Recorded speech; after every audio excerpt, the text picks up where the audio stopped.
So yesterday we arrived until financial reporting.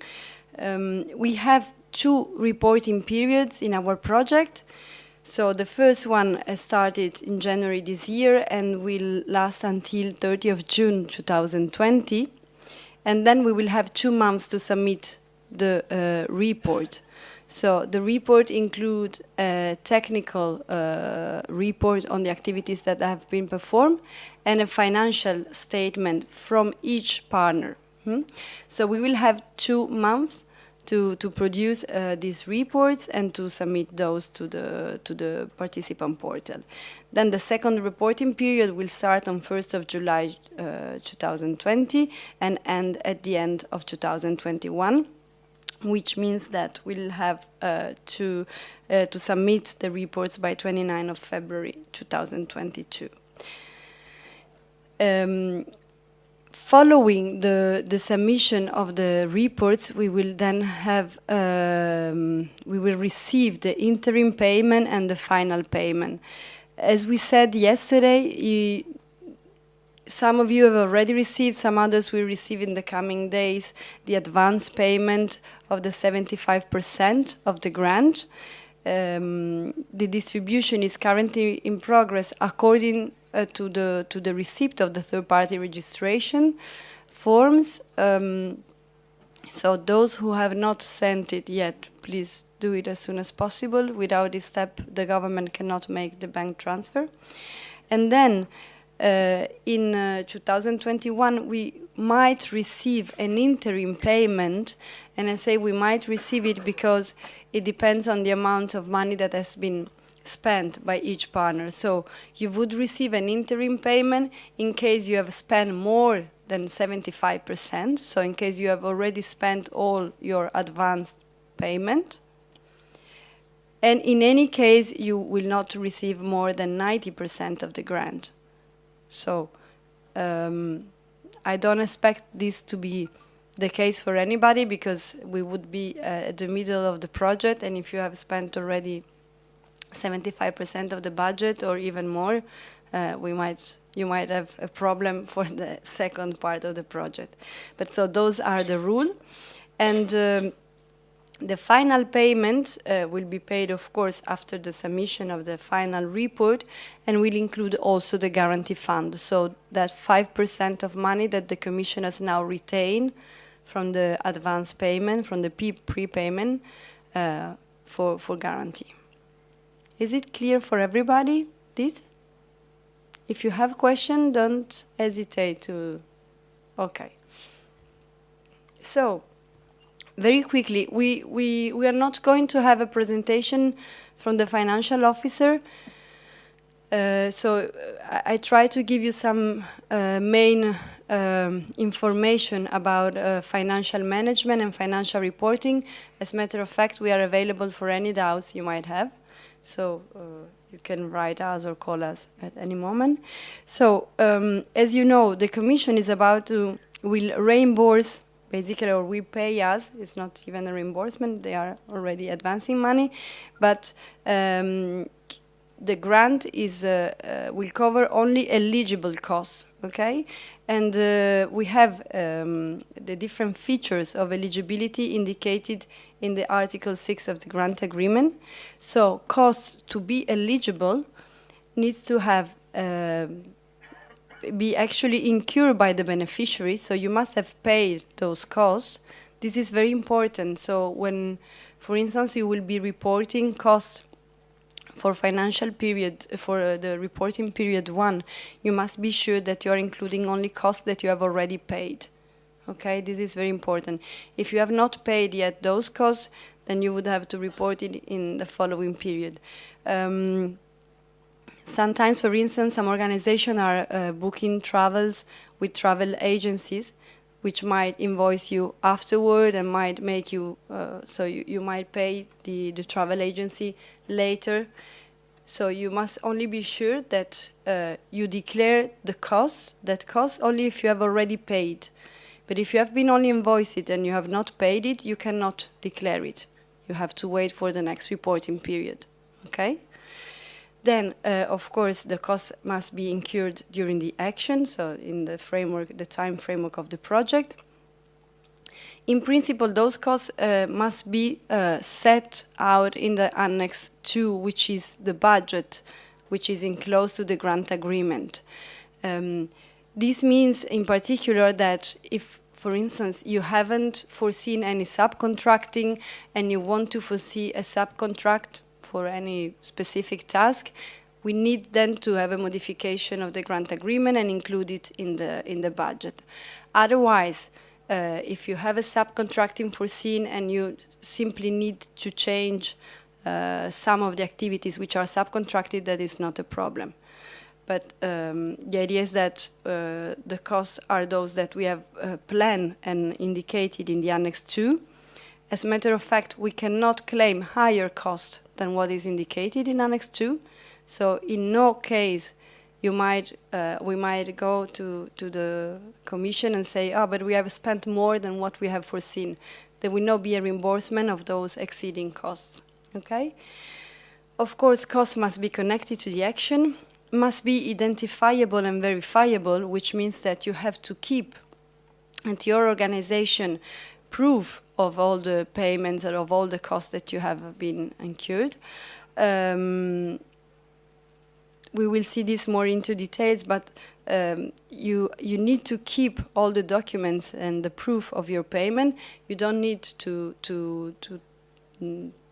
send those to the European Commission. You need to keep those only in case you receive an audit in the next years.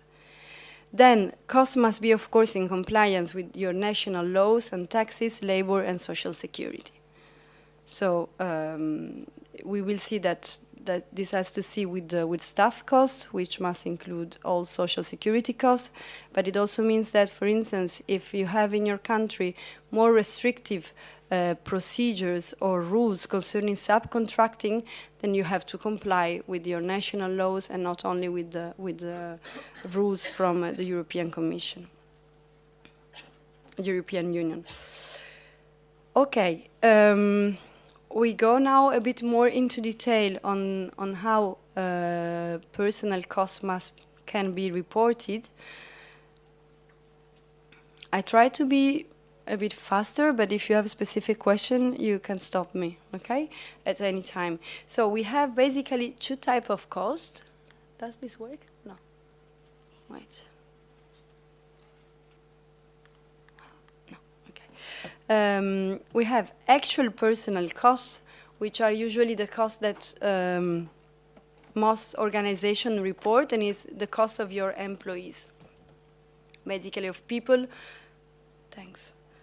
Of people who have usually a work contract, an employment contract with your organization. And then we have unit costs, which is the case of, for instance, costs which are calculated using average personnel costs. This is quite a rare case. I'm not sure if you have this case in your organization, or if you are aware of that. Then if this is the case, we might have a separate talk, but it's usually our big company who have average personnel costs. So in this case, you would also refer to unit costs. And then in the other case is if you have, for instance, you are contracting an external consultant, and or if you are an SME owner. So this is my case, for instance, where you do not have really an employment contract, and then you calculate basically the hourly rate of the person that would work at the project and multiply it for the hours worked. What is important, I think, for you to know is that in case you need to contract an external consultant, you can do that. That is not an issue. This person would need to have a work contract, not a work contract, sorry, a service contract with your organization, which specify that she will be working at the project, if this person will be working at your premises, and if not, so if, for instance, is a person working remotely, this is acceptable. It must be specified in the contract, and you must explain why. It must be specified the activities and the tasks that this person will perform, and the expected number of hours that this person will work, and the hourly rate. In principle, there is no problem for the Commission with this type of contract, as long as we are not, the hourly rate of the person is not much higher than what could be the average hourly rate of a staff, a human resource in your organization. So the point is simply not overspending or having not reasonable costs related to this external consultant. Is there any question with respect to this? No. Okay, great. Then we see now how we calculate the direct personnel costs, so the cost of the staff in your organization. Those costs are basically calculated by multiplying the number of the hours worked at the project per the hourly rate. We will see that the hours worked at the project are simply recorded by timesheet, so it's quite easy. While for the hourly rate, there might be different way of calculating according on how you calculate the annual productive hours. The hourly rate is, of course, your annual personal cost divided by the annual productive hours. When you calculate it, you have to calculate it per the financial year, so to have a same cost for the financial year. If the financial year is not closed at the time of the reporting, you have to use the last closed financial year available. And when you calculate, you consider the annual personal cost, you need to include the basic remuneration plus those mandatory extra. So it's the salary plus any additional remuneration which is fixed by law or by contract. So it's basically the gross cost for your organization of the employee of the human resource that you declare in the project. There is the possibility to include some additional remuneration in case, for instance, of extra time work, but this is eligible only for non-profit legal entities and only in the measure of 80,000 euro per person per year for a person who is working full-time at the project. So if this is the case, if you would like, if you need to declare some extra time, please come back to us so that we can check that indeed you are eligible to declare this type of cost. Then, sometimes a tricky issue is how to calculate the annual productive hours. The Commission has foreseen 3 different ways of doing it. You can use a standard number of productive hours, which is fixed by the Commission, which is 1,720 hours, or you can use 2 different methods. The methods of the individual annual productive hours, where you have really to calculate the annual workable hours plus overtime if you have, and without the absences that the employee might have taken. This requires that you make this calculation month by month and you calculate the overall number of hours. Otherwise, a third method is the method of standard annual productive hours, which basically allows you to declare a different number of annual productive hours, which is not calculated based on reality, but which might not be less than 90% of the standard workable hours. For us, of course, we have no preferences.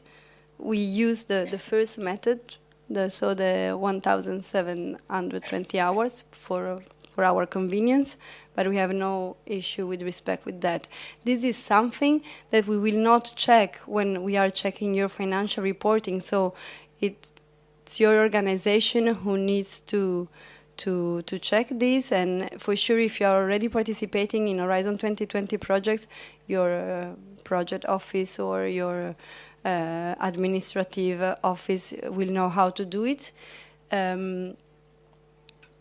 Again, what would happen is that you might be asked to explain how you have calculated these annual productive hours in case of an audit, but it will not be asked at the financial reporting period. Here you have examples of calculations. I wouldn't like to go through those. I think you might use as reference, and sorry. I believe that in most cases, it will not be you compiling the financial report, it will be other colleagues from your administrative offices. Am I right? So I would leave this slide in the presentation so that you can pass this to your colleagues who will be in charge of that. So you have the examples. By the way, these slides have been produced by the European Commission, so we are using slides that have been produced by other financial officers. And if you have any doubt, of course, you can come back to us.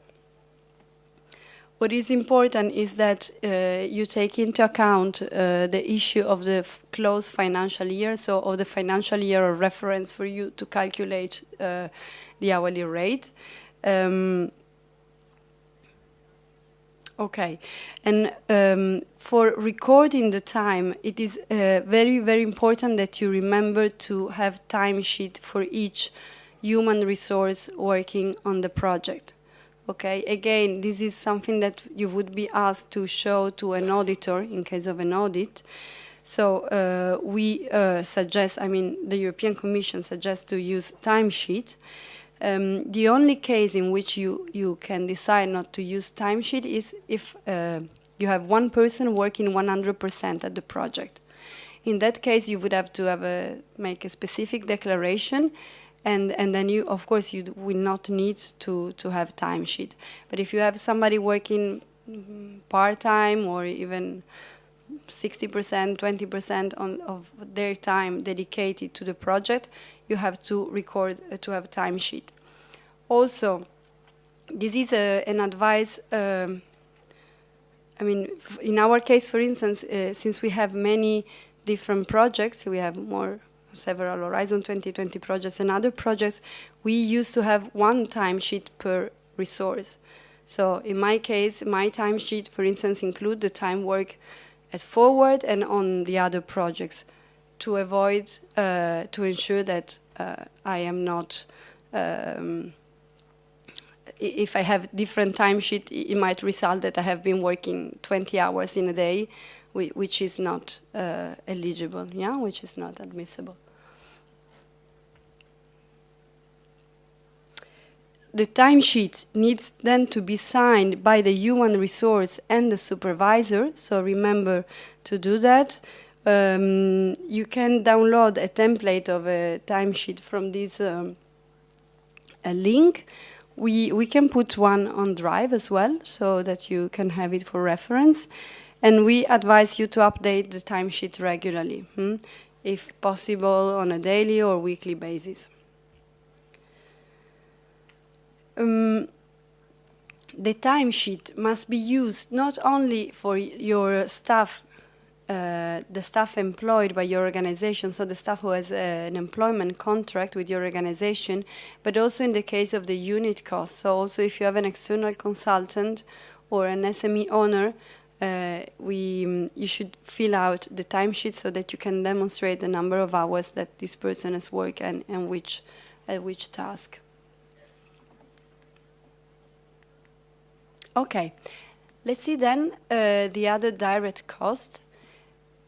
As you might know, in the grant agreement in Annex 2, we see basically this cost category: the personnel cost, other direct costs, and subcontracting cost. Okay, so when it comes to other costs, you won't see in the Annex 2 how costs have actually distributed in subcategories, which are the categories that you might see, that you see here. For this level of detail, I remember you that I remind you that we have an Excel file, yeah, in the drive, which specify how costs have been estimated during the project proposal. As a matter of fact, we have flexibility, so we have foreseen a certain amount for travels. If you do not spend that amount, you can use it for other costs and vice versa.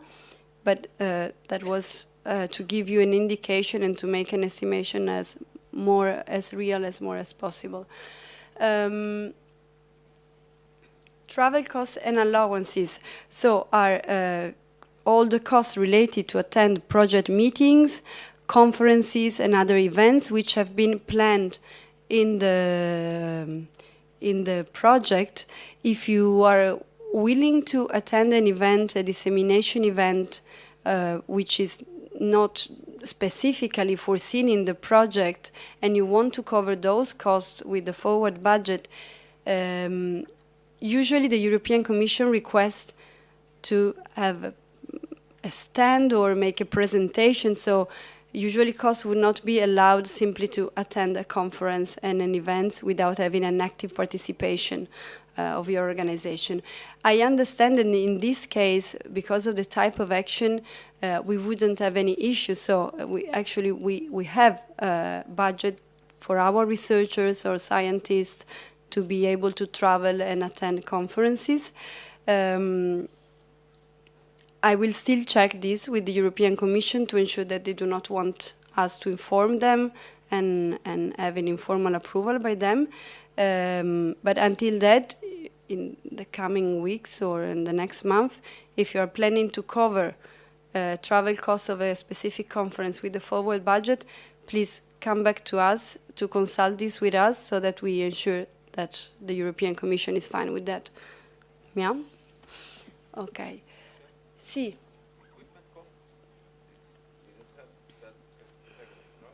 No, we haven't foreseen equipment cost. This does not mean that if you need it, we cannot include it. Okay, so in case you realize that you would need it, please let us know. We would submit the request to the European Commission. Please just make sure that be aware that equipment costs do not cover the whole cost of the equipment, but only the depreciation cost. Yeah, and in any case, we have to check with you. Yeah, because this type of cost was not foreseen. So if you want to include equipment costs, it might be possible. Of course, we have to justify to the European Commission the reason for this cost, and they must accept it, but in principle it would be possible. We will discuss now also about budget changes so that we understand which degree of flexibility we might apply.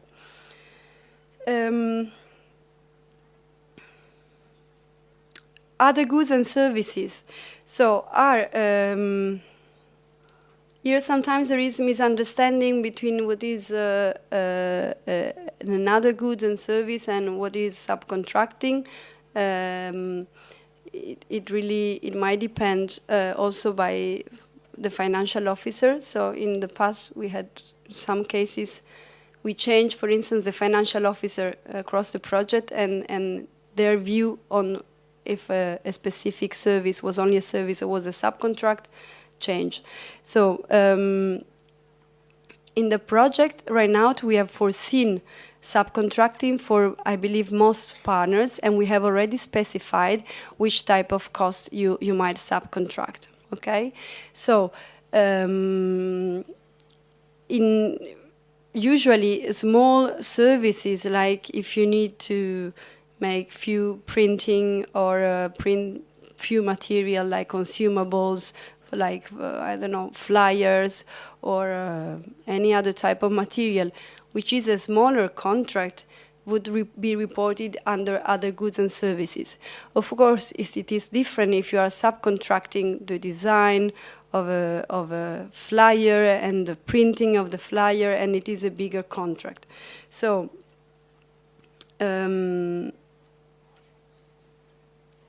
I would advise you stick to the budget indication that we develop at the development stage, And what is important is that in any case, you must ensure that you keep proof of these other goods and services that you have purchased for the action. The cost of those goods and services must be reasonable. We are not in the case of subcontracting, so you should not ask for 3 offers, for different offers under other goods and services, while you should do it for a subcontracting, okay? So if you have any specific doubt on if a certain activity would fall under goods and services or subcontracting, you can come back to us. If we have doubt, we will check with the European Commission, with the financial officer.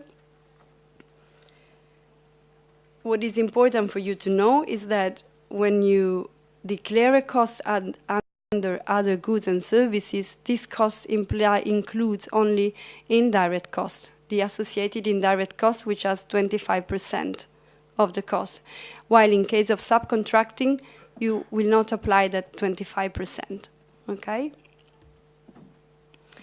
Then just a quick comment on exchange rates. In case you are traveling outside the Eurozone and you, for instance, you make payment in another currency, you need to, of course, then convert that cost in euro, and you have to use the average daily exchange rates, which are published in the link that you see. That you see in the slide. It might be the case for us because we might be traveling to third countries, and so all travel costs, for instance, allowance costs, might be in another currency. Okay, let's go to budget transfers. So, our budget is fixed in the sense that we cannot claim higher costs than what we have. So the overall grant amount of 4 million, I don't remember the exact figures, that cannot be higher. But then we have I would say, a good degree of flexibility.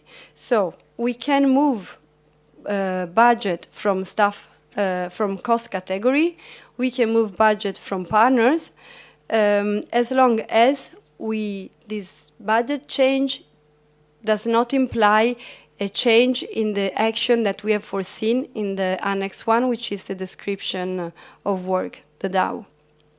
Yeah? If the change is significant, we would need to make an amendment of the grant agreement. In any case, our practice is to inform the European Commission of all the change that we want to perform, just to inform, even if we do not need them to approve it, but to make communication clearer with them and more transparent, we used to communicate to the Commission these changes. So if you want to make any change, please just inform us so that we can forward this information to the European Commission. In case we need a major change, we would have to ask for a modification of the grant agreement, which is not a big deal, which can be done. Usually it's done. All the changes are noted, and then you make a modification of the grant agreement, either in the interim period or directly in the final reporting period. But this is possible.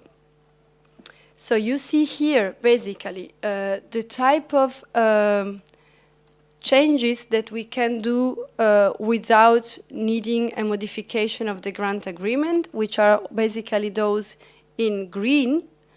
So we can move budget from one partner to the other in staff cost, and this does not request a modification of the grant agreement. Within the same beneficiary, we can move some budget from staff cost to other direct costs, for instance, without any request for modification.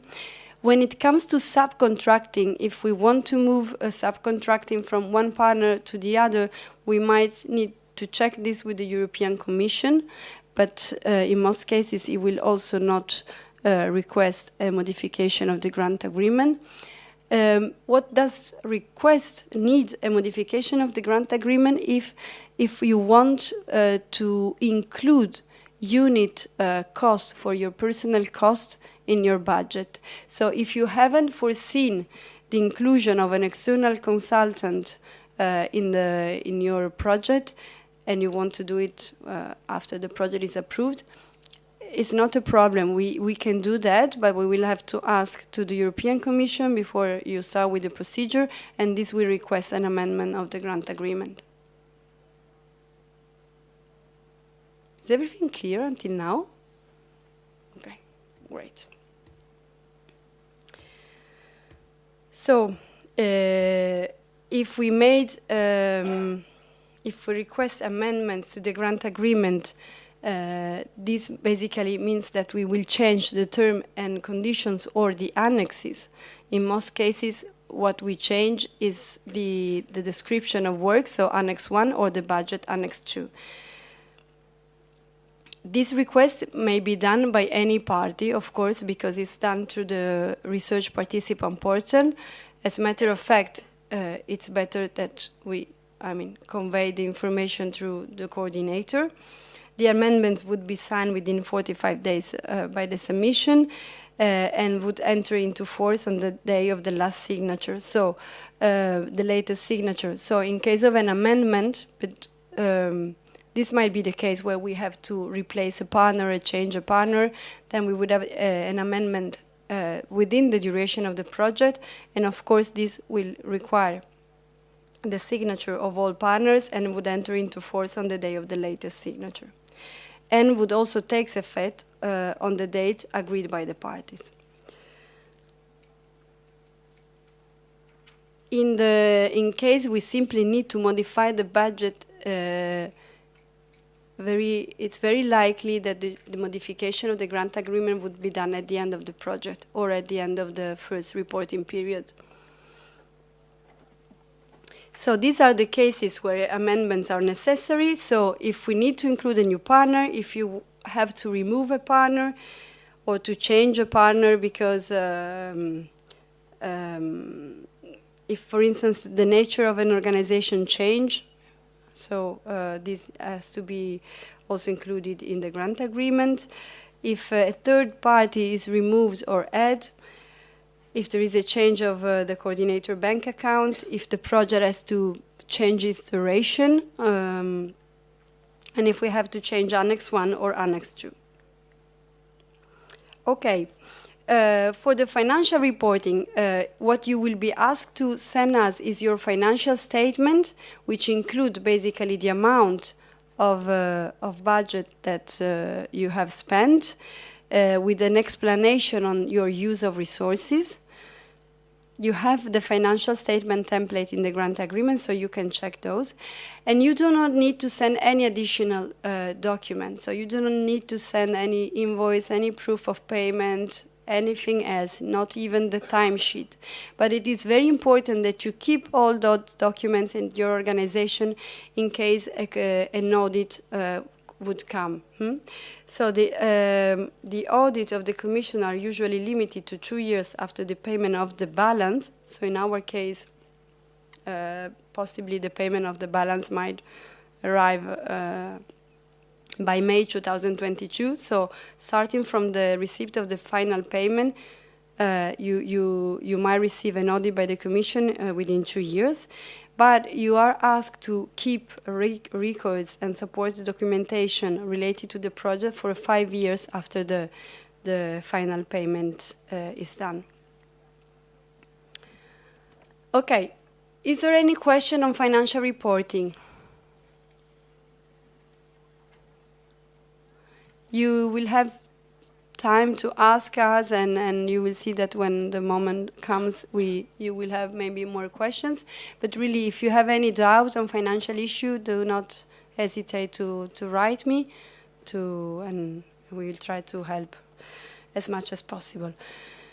Under management, there is another task which is foreseen in the description of work, which is the data management issues. Yesterday we have talked a bit about that.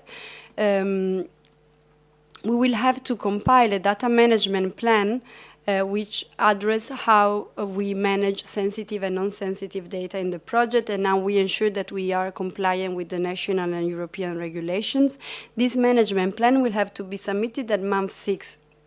So we will have some more time for the development of the management plan, even if on the other side, by the end of this month, we will have to submit the ethic requirements template, which include information on how we will manage data in the project.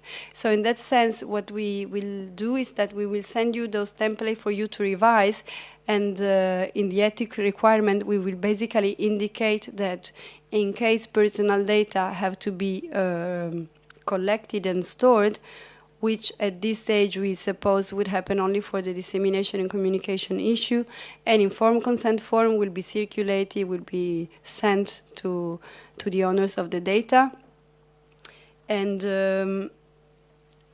we will explain how data will be collected, stored in each partner's organization.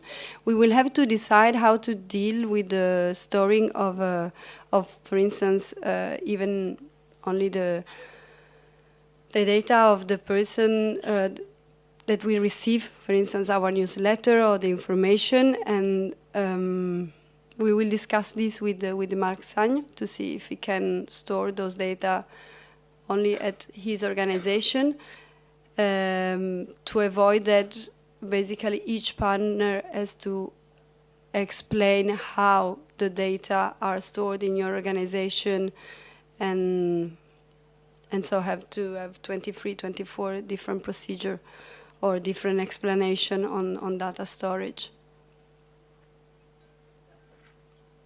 We will come back with you on to you with more details on this in during the next week. We are seeing also how we have done this in other projects, but I think this might be the most feasible solution. And then we will need to know from work package leader if you are planning to collect personal data, which, I mean, for instance, in case of work package 3, I think it will be the case, because you will have members of the working groups. So you will have a list of name of members of the working group, and those are personal data already. So we'll have to see how to deal with that. Any comments on this? Okay. Okay. Under the management, and in particular in task 1.5, we have included the establishment and coordination of the advisory board. We indicated that the advisory board is composed of representatives of European, national, and regional research organizations, companies, and policy making, and that this board should be established at the beginning of the project.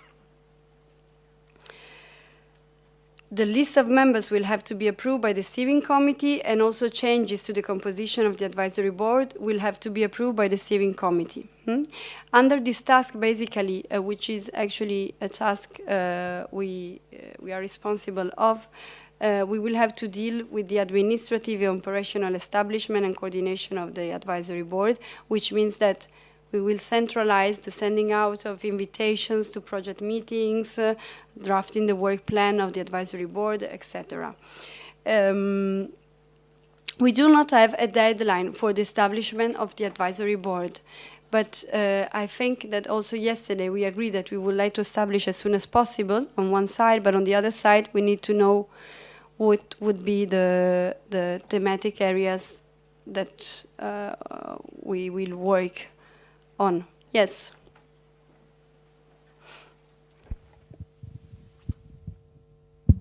Thank you.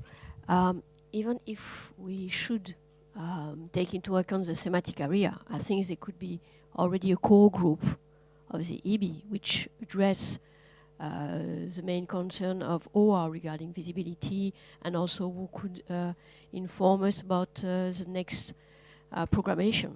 I think we already could start to think about this without waiting the thematic working group. I absolutely agree. If everybody agrees, I mean, to me, it would be fine. We have to decide on how to appoint the the members of the advisory board. In the proposal, we have foreseen to have 18 members in the advisory board, and we have also allocated budget for travels for these 18 members. So this is something that which has not been further detailed in the project. So it's a decision that we would need to take. So we could decide that we create a first core of member of the advisory board, and then it would be good for me to know when we would establish the second group of advisory board members. I think actually, I mean, I got the impression in these 2 days that what is crucial is that we agree on a deadline to define the thematic areas, because this is generating, I mean, from the definition of these thematic areas, other tasks will depend. So with respect to the deadline that we will have to submit, to respect in terms of the development of the thematic action plans, we probably need to schedule an internal deadline for the definition of this thematic area. Do you agree? I see people knocking. Okay, please.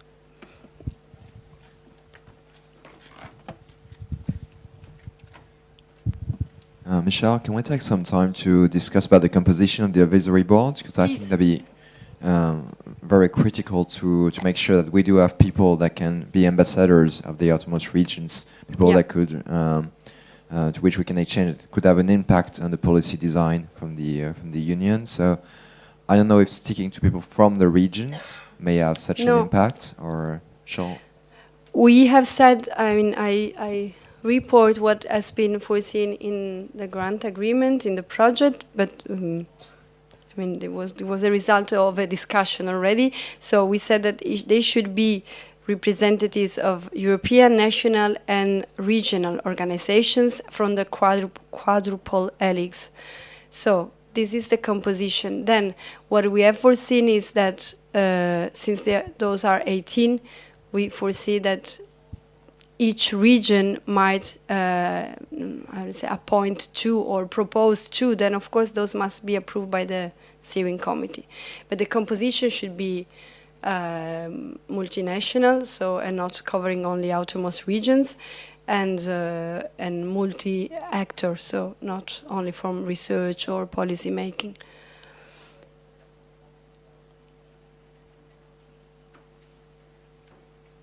I think it is a good suggestion of having at least a group of members which do not have a thematic expertise, but a more transversal one.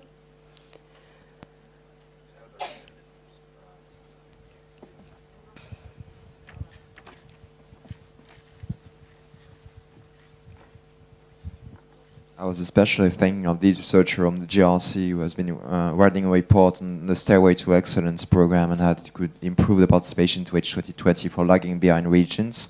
So there might be a person of expertise that we can add, and that may have also an impact on the next generation policies as well.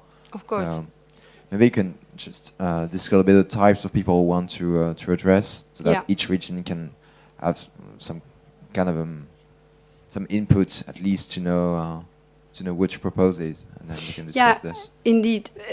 Maybe we should think of what we want. So why we want to have people in the advisory board. One is people who are influential in formulation of policies, of European policies, as you said.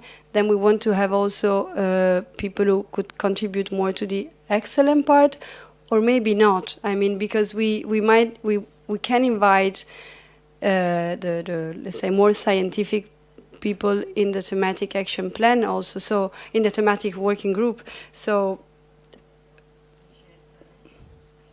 please. Taking the words of Philippe, for us, for Azores and and I think is strategic for the project. Here in the advisory board has people with knowledge about what happens in Europe, you know. I think in our case it's very important that the people stay in Brussels and the people national contact points of each country. This is very important because they are in the kitchen of the calls. So in our case, it's very, very interesting to have the national representation or to have regional representation that is permanent in Brussels, you know, okay? Because the thematic, as you say, the thematic groups can collect all expertise in the different scientific areas or research areas, you know. Here is more strategic, okay? I would like to hear from other partners as well. I agree, but I would like to.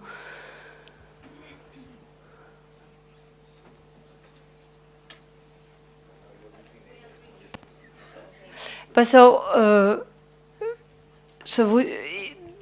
okay. Does this mean that you would like most partners would like to have more? I would say. So no really representatives from the regions, but external to the regions. And second question, maybe we can decide a percentage of representation from the research, the business, and the policy making, or not, to have some indications of criteria that we want to follow. There is Alma first, and then Vanessa. It's okay. So I think we should identify a mix of different profiles for this expertise. I mean, the suggestion of Azores is very good, but I think it's going to be necessary to have experts of each region, at least one or two profiles, very active people that know how to reach key contact people in thematic areas, for example. I think we need to think about in each region and do a proposal, I mean. Just one thing, please remember that the advisory board, we will be providing input and revise our work. I mean, revise, not revise, but we will ask them for specific input.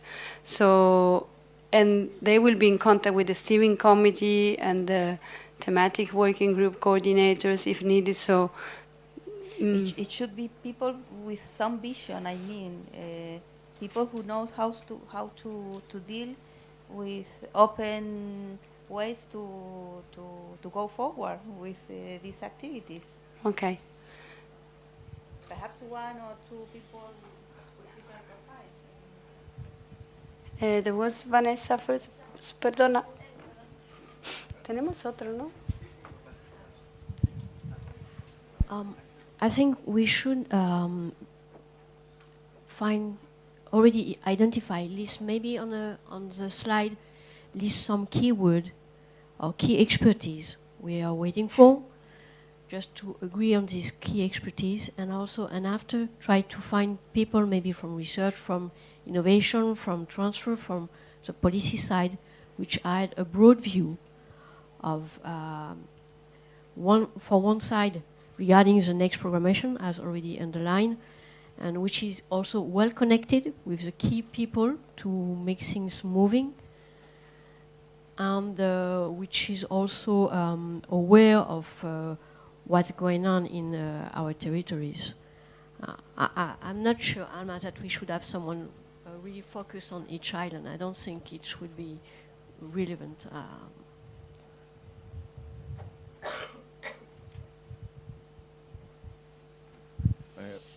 Well, it's first of all, I think that 18 people in the advisory board is a very large number.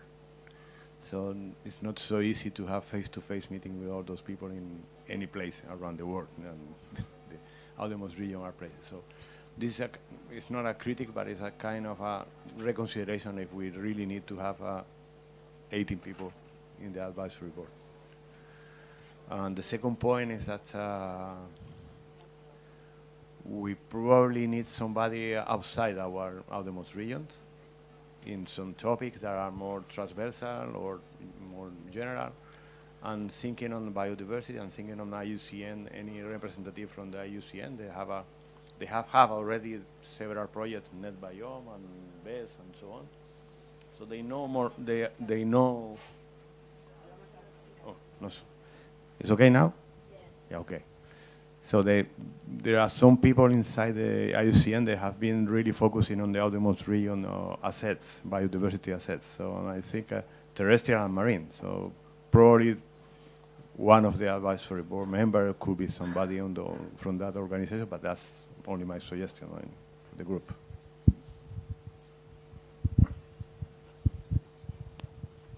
Okay, I will be sincere. We have 18 members, just to be sure that we can be able to appoint from each region 2 members. And I think it will be, I mean, we might reduce to 15, but I wouldn't see, I mean, I understand your concern, Ricardo, but I'm not sure if we should make this change at this stage, or that it would require much effort for few benefits. I agree with the issue of research. The point is that I would not like to talk about specific research field until we do not get an approval on the research areas. I will let you the floor in 1 second. I think that we can start working with some keywords, and it seems to me, I mean, that for sure we might have people with lobbying capacities, very high-level experts in research. So it's clear that if we want to have research representatives, it might be international expert.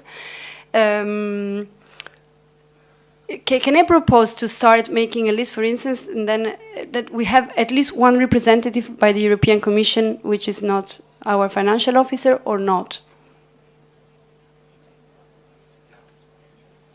Sorry? To start making, I mean, defining this core group, at least being able saying, okay, in the core group we need somebody from the European Parliament, somebody from the European Commission, or otherwise how to define the core group?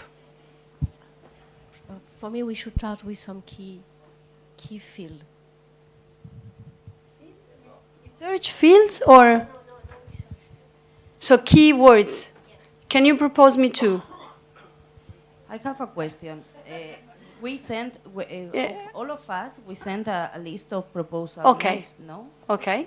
The best way, because each region has different interests. Of course, of course. That's exactly what I was going to say, and also I think more than 10 or 12 advisors, as Ricardo has said, is not possible. Mostly you only get about 8 of them, you know. 8 will be the average you will get. So if you have 12, you can play, but 18 is unmanageable. And then they have to be knowledgeable about the regions, but they have to be knowledgeable about Europe, as Vanessa mentioned. I also agree with that. It's important that they cover both aspects, because we have to really know the direction we are going. We are looking to influence the Commission on the context for us to be able to participate and all this. So we really need to have, as it was mentioned also by Luz, people who comes from the regions and is based in Europe. This is a very important aspect, I think. Okay, but then would you like, I mean, shall we decide if we want to reduce the number of the member of the advisory board? And I mean, this is a decision that we need to take in case. If there is a formal proposal, I am happy to welcome it and to decide, to take a decision. I also would like to add that I think it's important at that moment that we involve the national, as it was said, so at least 3 from the national perspective. Because sometimes we don't have that approach from the autonomous region with the national contact point, ministry or whatever. And when we were preparing the proposal, we get some letters from them. So that could be the first persons to address. Well, I don't think the ministry is going to do it, but directly the ministry. But I don't know if the national contact point, the Horizon 2020, no, because there are many. But key person per country. Yeah.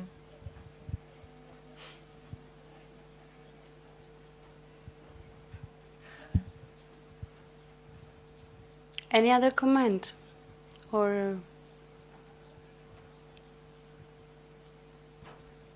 but so I would like to understand, because before we take a decision or we go to vote, is there a request really to reduce the number of the members of the advisory board? Because it's different for me that is a suggestion or there is a request.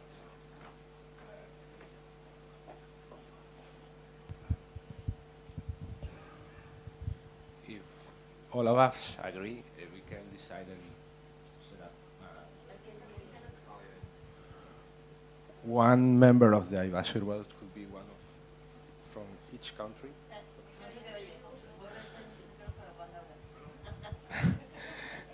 One of the options could be one person per country. It means 3, right? And 9 for the one from each outermost region. And we reduce the number instead of 18 to 12. I think it's an average number. What is the point? Why do you want to do that? Explain to us. Well, Why one per region? What is the sense of that? because first of all, we say that 2 per region. So now we have every region has the possibility to decide which is his proposal, and a second one that's defined with, according to the country. One from Portugal, from France, and this could be an idea. It's just a comment, right?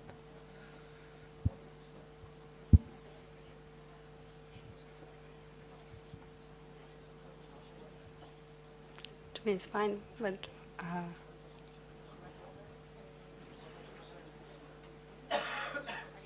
Is there any other comment? Okay.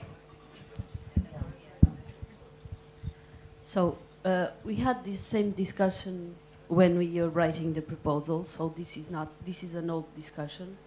So we came up with the idea, all of us, put two per region, because it was the best way to represent all the regions in an advisory board. So that's why it's 18. Because we discussed very thoroughly all of this, and everyone wants to have, every region would like to have two members in the advisory board. I don't think that now it's good to reduce unless all of us agree on this. So, but this is a discussion that we don't have, I believe, time or some objectives to do this now. So maybe we can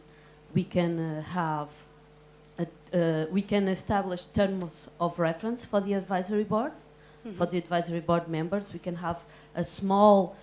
Normally, what we did in other projects is we established a little test with the terms of reference for the advisory board. That's some key points, some key words, like Vanessa was saying, that help us, all of us, to choose in our ecosystem or the best members to appoint for the advisory board. So these terms of reference will be very helpful for all of the partners to think a little bit, to make that analysis, and then to come out with the best solution for each region. Okay, because here, for us, it's not a matter of. Of course, it's good to have a transversal member with the mobility and knowledge of the European Commission, of the Parliament, of the national, but also very connected to the region. Okay, we cannot forget this. So my suggestion is to make this test of terms of reference. It's a small test. I believe all of us can help a little bit on this. And to circulate among all of us, and we have a small deadline to make that the terms of reference with the keywords, Vanessa, and then a little time for all of us, all the partners, to get the suggestions of the 2 members per region. For us aides, I don't think it's good to reduce the advisory board. Of course, we think it's too much people. That's true. But we had this discussion before, so to have it again, it's time consuming. Well, in the proposal, I believe all of us were involved in the proposal writing. So it was the discussion. Yeah. So. I have a doubt.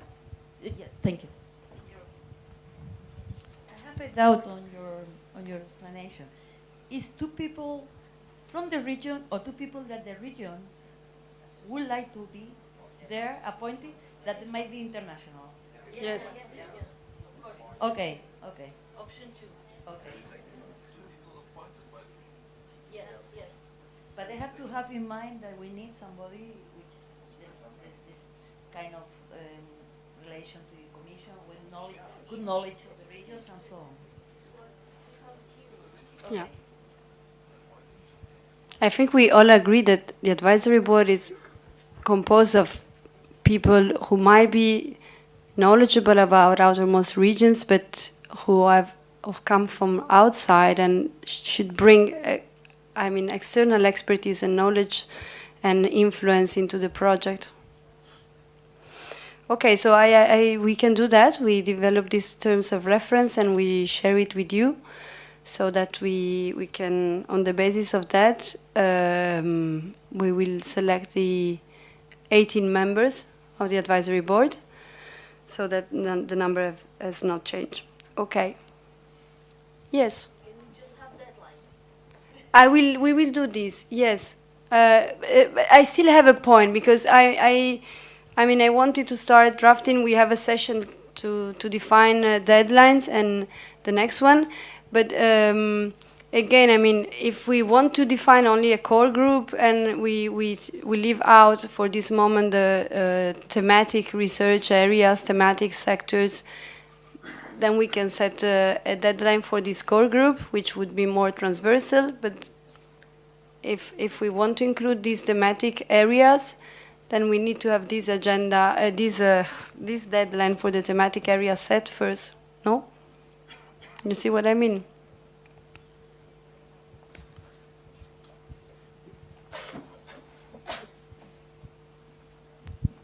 I think it's good also to remember that we will have in the working groups, in the thematic working groups, we'll have key experts and coordinators for the working groups. Yeah. So thematic experts could be included in these working groups and not just so much on the advisory board. And Fine. also we have the 9 communities also. So there's also different groups that we can add these experts, these relevant people, and leave a little bit the advisory board for a transversal, international. This is my suggestion. Okay. So would you propose that we set a deadline for the advisory board independently of the other, this task related to the thematic working groups? And in this case, would be a deadline reasonable for the we can send these terms of reference by next week. We can give you a couple of weeks to work on the terms of reference and close the terms of reference, and then open a call for proposal of members, which might last again a couple of weeks. And then we would need to come to a decision with the steering committee, which overall makes 1 month and a half for the definition of the members of the advisory board.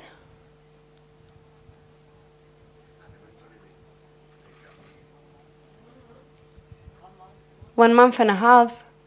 Yeah, following that chronogram, it seems that in July, you will have those advisory board members, or part of them, even in the next Yeah. meeting in the reunion. That Ricardo is saying that in this case, we might have the list of the members of the advisory board, so already identified by the meeting in a reunion of July this year. Okay, if it's fine, we can keep this deadline, or 1 month and a half or 2 months to be on the safe side. So which means that by mid-April, we would have the list of the members of the advisory board. Okay, now we will put down the internal deadline as we have defined. Now, okay. Any other comment on this, on the advisory board? No, great. I move here. Okay, but actually the presentation on management is done.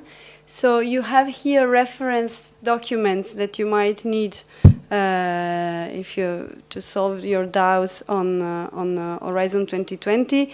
These are refer, of course, to the Horizon 2020 program itself and how its rules and procedures. While for the project, remember Annex 1 of the grant agreement for the description of work and Annex 2 for the budget, and the Excel file with the budget detail for the real explanation, the detailed explanation of your budget.